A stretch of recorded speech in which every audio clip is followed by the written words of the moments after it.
Andrew Tate has recently been taken into custody after a police raid at his Romanian house. But what led to his arrest? You might be aware that this is not the only time Andrew Tate has found himself in trouble with the law. So let's go a bit deeper into this man's legal journey before discussing this recent detention.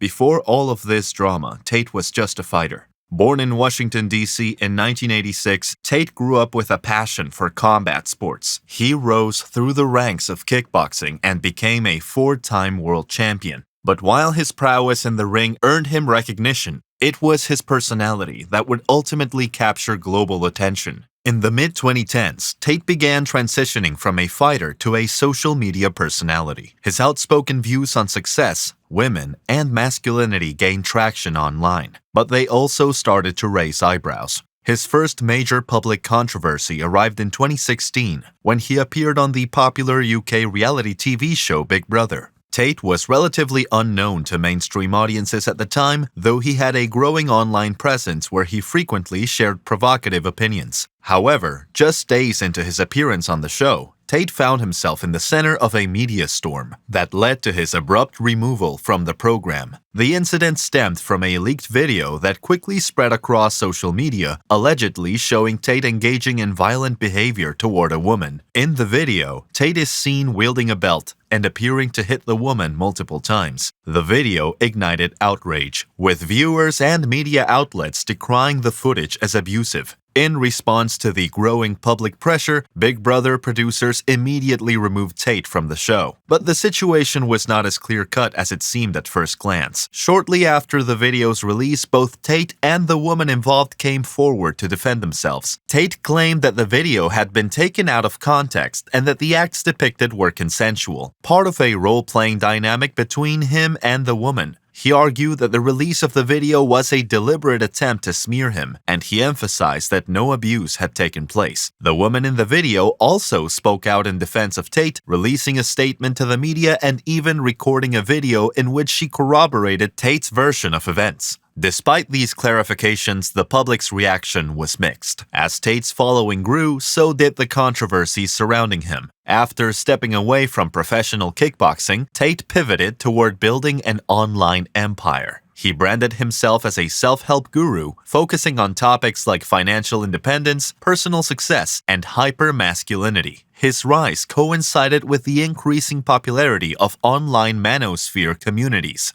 At the core of his online business empire was his program, originally named Hustlers University, later rebranded as The Real World. This online platform offered subscribers lessons on financial success, entrepreneurship, and personal development. This brand wasn't just about money. It also revolved around Tate's views on masculinity and gender dynamics. He regularly posted videos and tweets offering advice on how men should live their lives. However, much of his advice quickly veered into highly controversial territory, particularly regarding his views on women and relationships. He expressed traditional and often extreme beliefs about gender roles, which drew both supporters and critics. One of the most widely criticized aspects was his commentary on women. He often framed women as being naturally inferior to men, reinforcing stereotypes that many perceived as harmful and misogynistic. These remarks brought him into direct conflict with social media platforms. In 2017, Tate was permanently banned from Twitter after repeatedly violating the platform's policies on hate speech. His tweet implying that women should bear some responsibility for sexual assault was particularly controversial and contributed to his removal. Despite this, Tate continued to grow his following on other sites like Instagram, Facebook, and YouTube. By 2021 and 2022, his reach had expanded significantly, mainly due to fans and followers sharing his viral clips across TikTok and YouTube. These short videos depicted him espousing his controversial views in a way that resonated with some young men who felt disillusioned by modern narratives around gender and masculinity. Tate encouraged his followers to repost his content, leading to a surge in his online visibility despite being banned from certain platforms. However, with this increased visibility came increased scrutiny. In August 2022, after several months of mounting public pressure, both Instagram and Facebook banned Andrew Tate from their platforms. Meta cited violations of their policies on dangerous organizations and individuals and hate speech. By this point, Tate had amassed over 4 million followers on Instagram, making the ban a significant blow to his online presence. In November 2022, YouTube also took action, suspending Tate's channel for violating community guidelines related to hate speech and harmful content. By this time, Tate had become one of the internet's most talked about and polarizing figures. By the late 2010s, Tate had relocated to Romania. In interviews, Tate repeatedly suggested that Romanian laws were more favorable to men like himself, even making remarks that seemed to hint at a belief that avoiding legal trouble in Romania was easier compared to countries with stricter laws on issues like sexual assault and abuse. But Tate's perceived invincibility in Romania would soon be tested. In April 2022, Romanian police raided Tate's luxury compound in Bucharest as part of a major investigation into allegations of human trafficking and rape. The investigation began after a complaint was lodged by a young woman from the United States who claimed that she had been lured to Tate's mansion under false pretenses and held against her will. The U.S. Embassy in Bucharest became involved in this case after receiving the woman's distress call, leading Romanian authorities to act swiftly. Andrew and his brother, Tristan Tate, were accused of running an organized crime ring that engaged in human trafficking, coercing women into working in the brothers' webcam business, and in some cases, sexually exploiting them.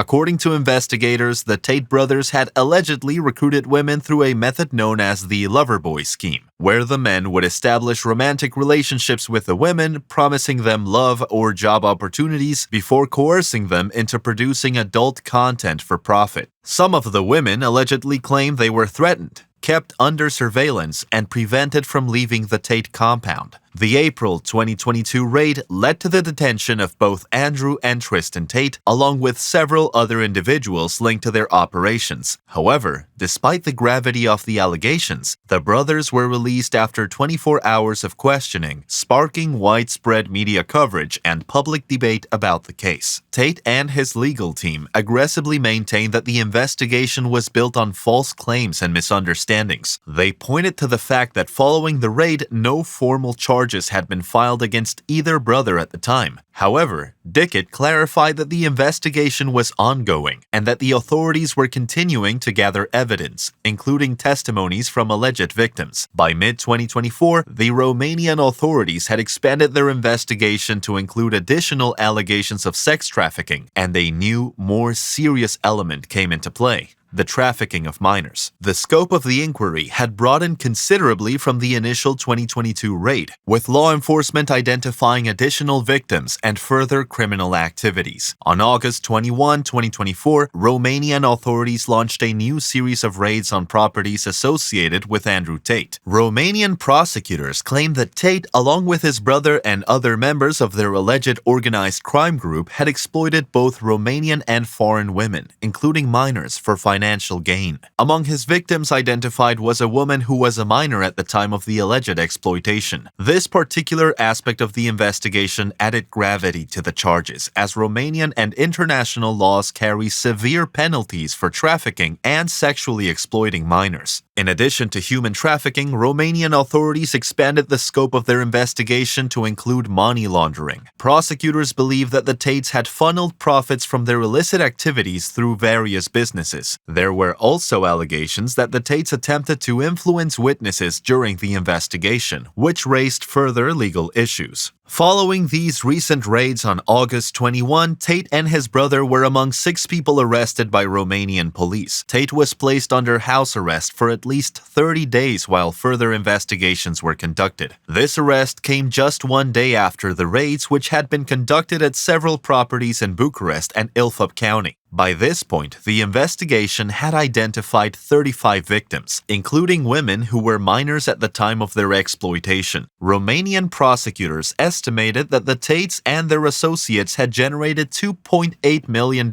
from trafficking and exploiting these women. The investigation also implicated a broader network of individuals beyond the Tates, some of whom were also detained. Romanian authorities coordinated with international law enforcement agencies during this investigation, indicating that the scope of the alleged crimes extended beyond Romania, potentially into other countries such as the United States and the United Kingdom. Tate's legal team immediately contested the charges, maintaining that the allegations were false and that the authorities were unfairly targeting the Tates. Tate himself spoke out in anger, defending himself while being escorted by the police. As of now, the investigations are ongoing. Romanian courts had not yet set a trial date. Still, the investigation continues to develop, with prosecutors working to build a strong case against the Tate brothers and their alleged criminal network. Given the serious nature of the charges, Tate faces the possibility of significant prison time if convicted. Romanian law allows for lengthy pre-trial detentions in cases involving organized crime and human trafficking, meaning Tate could remain under house arrest or in detention for an extended period while the investigation and court proceedings continue. Do you think these allegations and charges are true, or are they just conspiracies against the Tate brothers? Share your thoughts with us in the comments below.